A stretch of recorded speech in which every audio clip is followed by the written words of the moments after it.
Apenas para lhe demonstrar o quão profundamente esta cabala inteira em Londres, por exemplo, está ressentida. Vamos iniciar com isto. Recorda-se disto? É engraçado. Não, estou a falar a sério. Isto não é uma rede neural. Não pode encontrá-lo. Sim, está lá, sabe, na internet. Mas muitas pessoas imaginaram, meu Deus, que poderiam ter criado algum tipo de site fictício apenas para demonstrar isto. Contudo, não. Esta é a versão impressa e é exatamente isso que eles afirmam, sabe? Foi há aproximadamente um ano. Pode procurar. A China pode estar a usar o mar para esconder os seus submarinos. Absolutamente, sim. Consegue imaginar isto? Isto é, oh meu Deus. Esta é uma abordagem traiçoeira à guerra. Eles escondem os seus submarinos no mar, então, a seguir, já estão a voar com os seus aviões no ar. Mas isso não tem sido suficiente. Temos agora uma situação com mais um tabloide que, como já afirmei, essas pessoas são lixo humano, basicamente todos eles são exceções. Portanto, não tem honra nem integridade. Veja o que fazem agora no contexto do que está a acontecer neste momento naquilo que resta da Ucrânia. Aqui está, observe isto. Isto é completamente independente, independente do senso comum, independente do seu profissionalismo. O jornalismo não é profissão, concordo com Hunter Thompson, não é nada. Simplesmente não é ofício. É, quem sabe o que é. Então, como pode ver, últimas notícias da guerra entre Ucrânia e Rússia. As tropas de Putin aproveitam a retirada de várias cidades. A Rússia está a aproveitar o mau tempo para avançar em pequenos grupos, deslocando-se a pé ou de motocicleta. Certo. Como já foi afirmado, os russos também, exploram a sua capacidade de respirar ar. E o que posso afirmar? Este é o nível dos cretenses que essencialmente procuram distorcer ou catastrofizar o que está a ocorrer na linha de contato de combate, seja o que for. Pode chamá-lo de comboio da Ucrânia, ou como preferir. Mas o ponto principal aqui é que sim, é assim que eles distorcem as situações e nem entendem. E é por isso que vivemos numa idiocracia. Por exemplo, até uma investigação básica.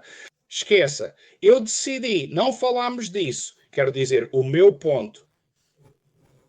A minha turma de 1985 e outras turmas anteriores a estas, de 1972 e de 1969, também fizeram isto, que se chama hidrometria e hidrometeorologia de navegação. Por exemplo, quando escreve a decisão do comandante e escreve-a como a decisão do comandante, às vezes no que é chamado de diário de bordo no navio. E sim, esta é uma decisão do comandante de 2 a 2 páginas e meia durante a execução regular das suas funções, por exemplo, no mar. Mas por vezes tem de tomar a decisão de comando hoje, obviamente escreve a post-factum, tem todas aquelas caixas negras nos navios, basicamente narra e dá a ordem. E mais tarde, se sobreviver no caso de guerra, obviamente faz, a justificação para a sua decisão de comando. Portanto, um dos principais pontos de qualquer decisão de comando, seja no navio, seja mesmo o comandante de pelotão, por exemplo, no exército moderno, um dos 21 pontos durante a tomada da decisão e depois ao colocar essa decisão no mapa ou no bloco de notas, há uma chamada decisão de comando, que obviamente os seus superiores, sejam eles o oficial comandante da companhia ou batalhão, quanto mais na brigada podem ver. E esta é a decisão de comando sobre como vai fazer as coisas. Absolutamente envolve sempre as condições hidrometeorológicas nas quais este oficial comandante pode basear a sua decisão de comando sobre a ação, seja para atacar ou recuar ou o que for. E assim, mesmo para os crédulos, como os do Independent, que são críticos, nós conhecemos-los, deveriam ir e dar uma olhada mesmo numa explicação básica do que é a hidrometeorologia militar.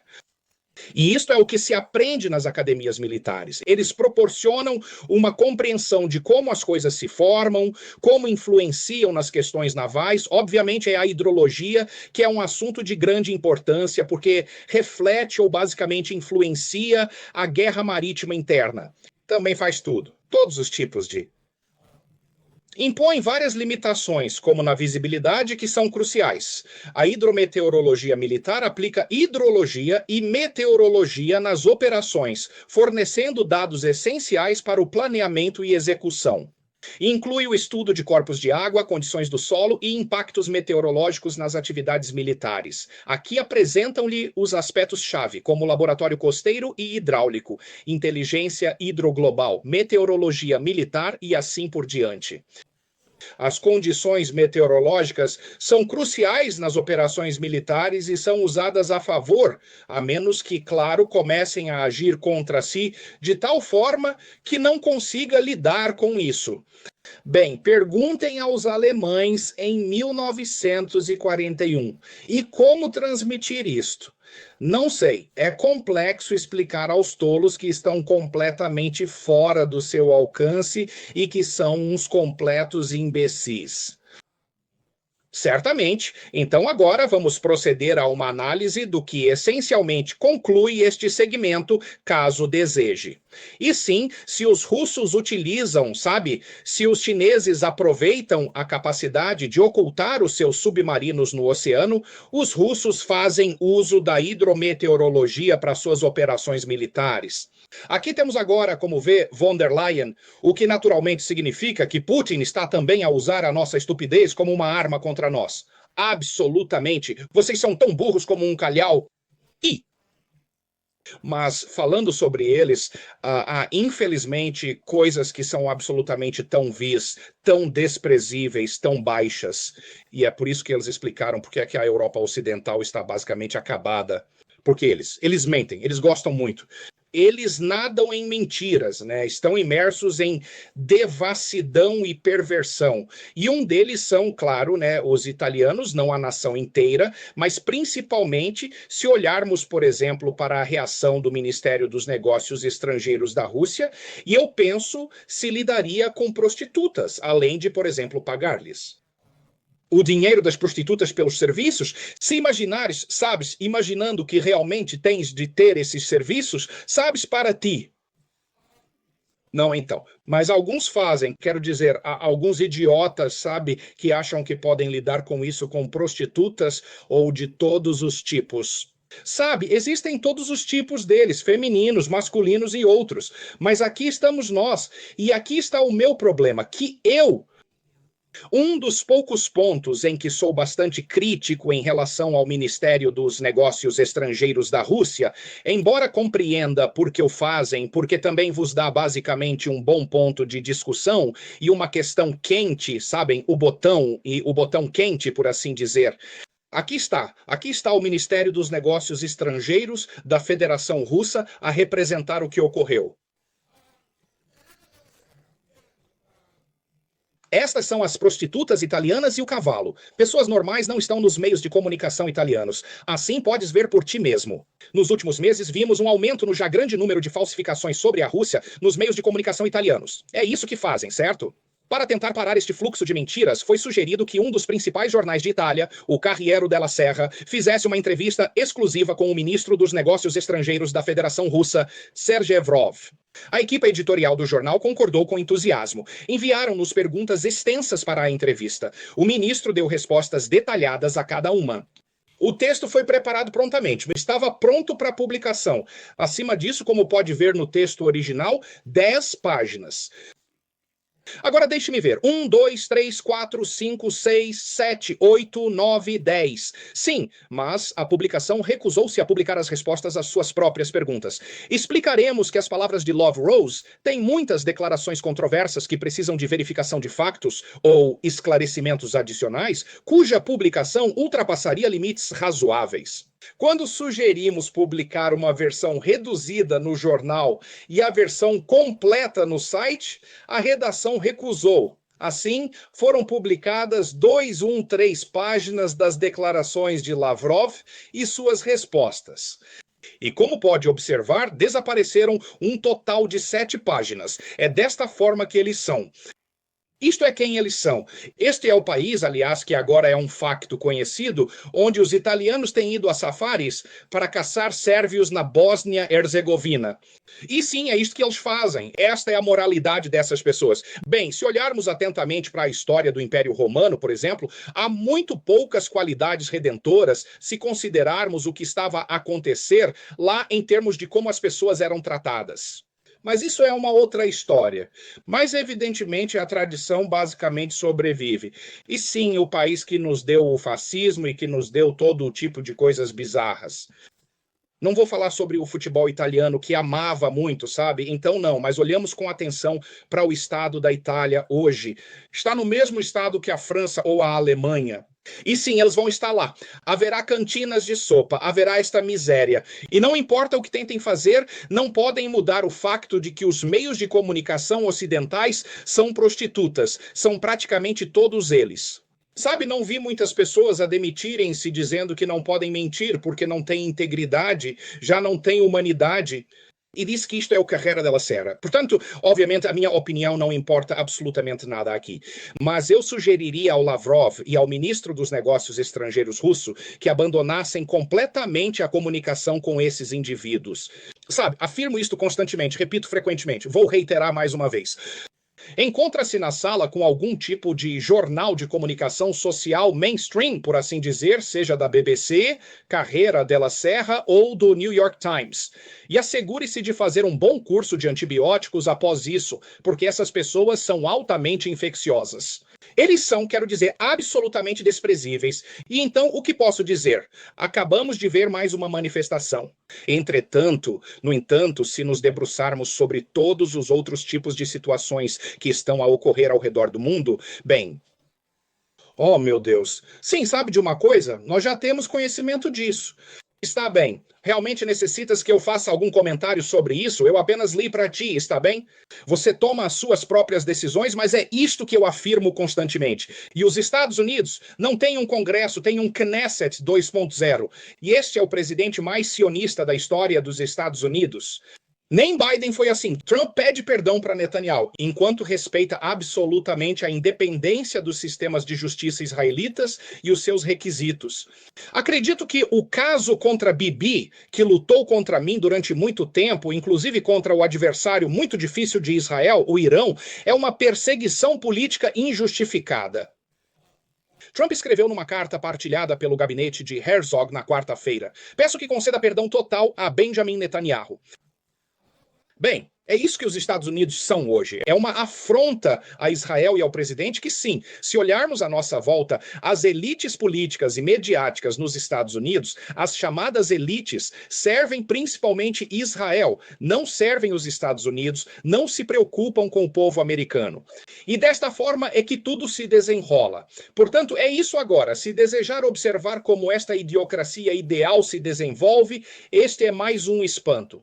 E novamente estamos a regressar à França, estamos a regressar a Paris e a todos aqueles magníficos, sabe, militares franceses, especialmente com o Fabien Mandon. Fabien Mandon é o chefe do Estado-Maior das Forças Armadas Francesas, do Exército Francês. Então, e esta é a entrevista ao Orquestrans. Trata-se de um periódico e não me importo de desembolsar nem sequer um único euro para ter acesso ao conteúdo completo sobre este tema. Contudo, aqui está o artigo, aqui está a manchete. Se a Rússia dividir o Zebruibetari pode vencer. O chefe do Estado-Maior das Forças Armadas, Fabien Mandoni, fala sobre a guerra na Ucrânia, orçamento do exército e dissuasão nuclear. Numa entrevista ao Quest France West France, o general da Força Aérea, Fabien Mandon, chefe do Estado-Maior das Forças Armadas francesas, explica os desafios que a França enfrenta. Viste os desafios que a França enfrenta na miséria da sua população e, novamente, eles serão subjugados por minorias mais ativas e mais enérgicas e, sim, os franceses, como essencialmente o seu povo indígena ou alho ou quaisquer que sejam as origens, desaparecerão e, basicamente, ou se existirão de alguma forma. Ouça, leia a submissão de Michael Hollaback, ou missão, ou como preferirem chamar-lhe. Como podem observar, é de há 2 dias, é bastante recente, e aqui está o excerto ao qual devemos prestar atenção. Aqui está. Oh, meu Deus, é realmente inacreditável. Então, nesta entrevista, ele também continua a acusar os russos armados da invasão dos percevejos. Sim, sim, aqueles que conhecem percevejos do SVR russo, incrivelmente, sabe, espécies invasoras e são obviamente apoiados pessoalmente por Putin. O chefe do Estado-Maior das Forças Armadas Francesas, Fabien Mandon, acusou a Rússia de uma invasão de percevejos, acusando o país de desestabilizar a situação na República. Ele disse isto numa entrevista ao jornal West France, no dia 11 de novembro. A Rússia estudou as nossas sociedades e sabe que a nossa força está na unidade. Se ela conseguir dividir-nos, é essencialmente uma repetição do título do jornal francês apropriado. E sim, como pode observar, evidentemente os russos são extremamente competentes. Eles têm esses regimentos, se não brigadas de percevejos que estão a atacar esta sociedade francesa unida. É uma teocracia? Sim, é verdade. E esta é a primeira indicação de quão mal as coisas estão a correr para o Ocidente combinado. Mas sabe, o que posso dizer? Os russos continuam a fazer o que estão a fazer. Se olhar para as últimas coisas que estão a acontecer lá, é como o javali, sabe, que realmente engoliu a sua presa e agora a digere, e isto é exatamente o que está a acontecer em toda a linha de contato, e há todo o tipo de coisas a acontecer lá, porque, ouça, a maior parte disso pode encontrar por si próprio, porque toda a gente relata isso. A maioria dos que relatam isso nem sequer estão lá. Como eu, por exemplo, mas o meu caso é um pouco diferente. Mas não vou entrar nisso, sobre isto, porque é assim. Mas tive a questão de pessoas que me perguntaram onde está de onde obtém os seus dados. Repito novamente, já publiquei antes, para aquelas pessoas que provavelmente se juntaram ao meu canal e eram novas. Aqui está. Aqui está. Onde eu Este é o endereço do local específico. Este site é amplamente conhecido como MSK, que significa Moscow Vremya. Literalmente, na maioria das vezes, é aqui que te diriges. Aqui estão as perdas sofridas pela Ucrânia durante a operação militar especial. Hoje é o dia 13 de novembro de 2025. Podes verificar por ti próprio os dados relativos às perdas. É principalmente sobre fatalidades, e este é um site notavelmente bom porque essencialmente reflete os relatórios do Ministério da Defesa da Rússia, e é por isso que é extremamente fiável. E como já registrei muitas vezes, todos os números que vê aqui estão grosseiramente diminuídos, por assim dizer, ou grosseiramente subestimados, porque é isso que os russos fazem. Eles relatam apenas coisas que podem realmente. Bem, como dizer, eles conseguem calcular ou contar corpos e ter o controle objetivo dos seus números. Claro, quando se tem coisas como estas, com as quais se tem, por exemplo, o FAB 3000 que entra em Mirnograd e há cerca de 2 empresas, sabe, escondidas no... Todos esses edifícios em Mirnograd, como pode ver, quando 3.000 voam, está tudo praticamente resolvido ali. Os russos não os vão contar. Quem vai contá-los? Pedaços de ossos e carne, porque tem de compreender o que está a acontecer lá. E a pressão atmosférica, a pressão do ar que ocorre naquela região e aqueles fatores terríveis que essencialmente desintegram o seu corpo. Mas sim, é exatamente isto que está a acontecer por lá. E, em conclusão, hoje, quando o que eu preciso expressar, temos agora oh meu Deus, sim. Como compreende, quando os russos fazem algo, lançam algo, há uma explosão, surgem todos os tipos de especialistas militares a dizer: viu isso? Isto é uma explosão. E eles começam a discutir e a dar a sua opinião de especialista. Nenhum deles é especialista. Eu reconheço especialistas quando os vejo e eles dão as suas opiniões sobre como explodiu e o que está a acontecer. Portanto, tem de entender que a comunidade de aviação ou a nossa comunidade de arquivos em todo o mundo é muito sensível. Sabe, eles reagem a muitas coisas, porque sim, os aviões são bonitos, a maioria deles, e quer vê-los voar e, sabe, fazer coisas. Claro que os aviões de combate são das coisas mais atraentes que voam hoje, mas olhe para isto, oh meu Deus! Então, evidentemente, o Salão Militar de Dubai está prestes a acontecer muito em breve. E então vá observar o que? Veja o que acontece. Oh meu Deus, eles de repente têm conhecimento disto. Veja isto. O Su-57 estreia mísseis anti-radar em meio a dúvidas sobre a 5ª geração. Primeiro, podem enfiar a sua quinta geração lá atrás. É um disparate inventado pela Lockheed. Na verdade, as suas gerações são, como dizer, sabem, isto é algo muito, como posso dizer, é uma coisa fluida, se preferir. Mas sim, o Su-57 não é apenas de quinta geração. Faz com que todos os outros chamados caças de quinta geração, especialmente o F-22 e o F-35, pareçam amadores em comparação com as suas capacidades, para não falar da pontuação e da pontuação em combate. Operações reais contra forças aéreas reais, contra defesas aéreas reais, nas quais a Força Aérea do ZEUA não tem qualquer experiência na guerra moderna. Então, o que dizem é algo tipo, olhem para isto, as botas, sabem, Su-57. Na verdade, não é Su-57. Ainda é o protótipo deles que os russos trouxeram para o Dubai, que é o T, seja qual for o nome, T-10, número 9, era o 9º protótipo. Ainda não é um C-57 produzido em série regular, mas ainda assim exibe toda a configuração de radares e mísseis, e imagens recentemente divulgadas mostram o caça furtivo a transportar 2 mísseis KH-58 dentro do compartimento de armas frontal. Ok, então sim, mas toda a gente sabia desde o início, desde 2009, que tem 2 baias internas. Na verdade, tem mais do que 2 baias internas, e refiro-me a baias. E não compreendo por que motivo estão tão surpreendidos, mas sabe, ó meu Deus, agora os russos demonstraram verdadeiramente que possuem uma base interna, o que para eles é algo da quinta geração. O vídeo destaca a intenção da Rússia em exibir as capacidades avançadas do Su-57 na próxima exposição global de defesa, visando atrair compradores internacionais. Ok, isto é, oh meu Deus, isto é extremamente irritante. Quero dizer, nem sabemos como comentar sobre isto, porque claramente tem de compreender que este é o único caça de quinta geração no mundo com uma pontuação de combate verdadeiramente incrível e um combate aéreo notável utilizando armas de longo alcance. E o que é verdadeiramente interessante, porque atrai uma quantidade significativa de atenção, é que, de forma evidente, a Rússia irá exibir os seus protótipos habituais do Su-57. Estão a lutar na Operação Militar Especial Russa e, como sabe, desempenham-se lindamente. E assim como pode ver por si mesmo, para não ter de ouvir todos aqueles especialistas, sabe, todos os tipos de peritos, sabe, tem então os pilotos americanos que nunca estiveram perto deste Su-57. Eles iniciam a realizar o que muitos deles costumam fazer. Alguns são indivíduos com uma integridade profissional notável. Eles reconhecem ou aceitam a superioridade deste avião de combate.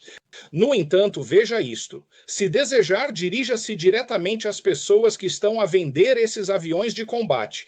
E, por exemplo, a Rússia quer que a Índia demonstre interesse neles. Vou dar-lhe tal coisa. Bem, a China adoraria tê-la, mas isso é uma história completamente diferente. E aqui está o Irão. Rosa Baron Expert, uma empresa russa especializada em defesa. É uma empresa gigantesca que discute sobre este tema no YouTube. Basta procurar no Dubai Air Show 2025. O que realmente se observa nesta imagem gerada por computador é o Su-57, que está efetivamente em produção em série de CPU. Mas se alguém se questiona sobre o motivo de estarem tão entusiasmados, então vamos ao ponto. Meu Deus! Vamos visitar o site do especialista Russell Barron e vejamos o que estão a comentar sobre este míssil. E este míssil é, sem dúvida, extremamente interessante. Este é um míssil de radiação completo, que é denominado XKH-58 Oscar, e como pode observar.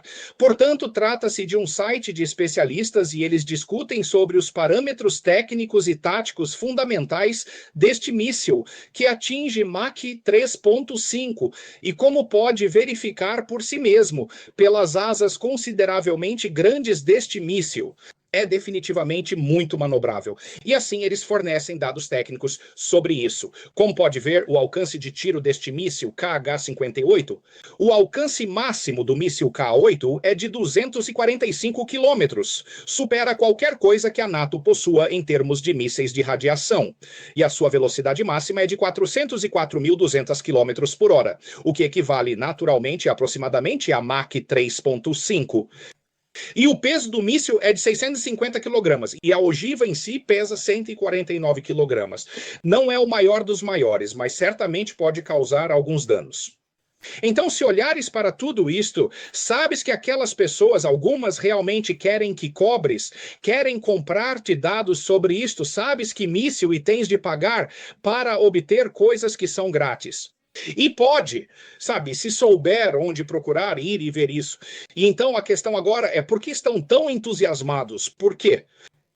Bem, porque não tem nada de concreto para relatar, pois, como muitas pessoas afirmam, e vou repetir novamente, leiam os meus lábios, os Estados Unidos, nem estou a falar da Europa, perderam a corrida armamentista e perderam-na por uma grande margem.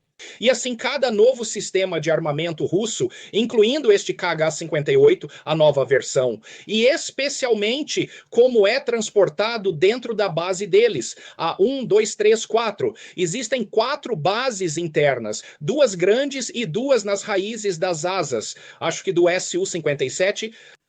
Então, e pode, obviamente, transportar coisas no exterior, se necessário, portanto, nos pontos das asas.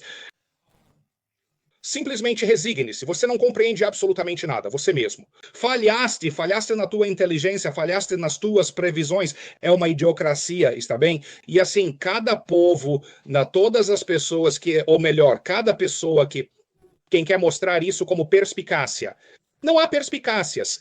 Sei que tipo de coisas são precisas para ter perspicácia sobre a indústria de defesa russa, sobre o complexo industrial militar russo, quanto mais sobre as operações russas e ainda menos sobre como os russos conduzem a guerra. É o que sabe, na verdade não sabe nada. E essa é a ideia toda. E é por isso que, por exemplo, os generais americanos se tornaram um meme juntamente com os outros generais da NATO. E ao ver isto, o ressentimento e a tentativa de lidar com a situação são evidentes. E quero dizer-vos, sabem o quê? Eles têm de se resignar ao que aconteceu. E no último vídeo, se lembram, falei sobre o excelente artigo de Peter Sleskin, do American Conservative, sobre o que vai acontecer aos Estados Unidos, ao Ocidente em geral. Mas a Europa está agora descartada, e a surpreendente admissão por ninguém menos que o presidente da Finlândia de que eventualmente retornaremos às relações normais com a Rússia. Desculpem, pessoal, mas não é dessa maneira que funciona. Contudo, sabem que mais? Senhor, por favor, pare. Ele é realmente tolo. Quero dizer, ele acreditou que depois do que foi feito, não se pode voltar a relações normais? Não, não se pode. E não haverá uma Europa como a conhecíamos. Então, bem, o que posso expressar no final, permita-me mostrar-lhe algo importante. Quando as pessoas necessitam de compreender que estão a afastar-se deste caos começou. Veja isto. A Reuters diz que a Noruega não dará garantia de 160 mil milhões para fundos russos congelados. O ministro das Finanças diz, veja, é o que a Reuters está a relatar. Então, enquanto a Ucrânia queria esses fundos congelados, bem, o que posso dizer? Os Estados Unidos claramente não querem dar apoio a esta questão. Preferem que os europeus o façam. Este roubo de dinheiro russo é o que o Ocidente é agora. São os ladrões, barões ladrões e criminosos de guerra. Portanto, mas sim, e de repente até a Noruega disse, não vamos fornecer isto. Depois a Bélgica disse, não, temos medo, sabe, da responsabilidade por isso. Sim, deviam ter. E assim aqui estamos, os indícios estão lá. E se me perguntar novamente, é esta a questão de Pokrovsk ou Kupiansk, que estão completamente cercadas e, como já afirmei, o javali engoliu a presa e está a digeri-la. Não, está em todo o lado. Se olhares, é realmente um mapa inteiro. As coisas estão a desenvolver-se por todo o lado. E esta é uma frente com cerca de 1.200 quilômetros de extensão. É uma operação realmente enorme. Então, o que posso dizer é o que é. Não há nada que possa fazer, só temos de ficar aqui e ver. Então, e como sempre, no final, pessoal, quem gosta do que faço, por favor, subscreva o meu canal. E quem puder, por favor, apoie-me no Patreon ou compre-me um café. Isso ajudará a manter-me neste negócio. E isso será tudo por hoje. Falarei convosco mais tarde, pessoal. Tenham uma boa continuação de semana. Adeus.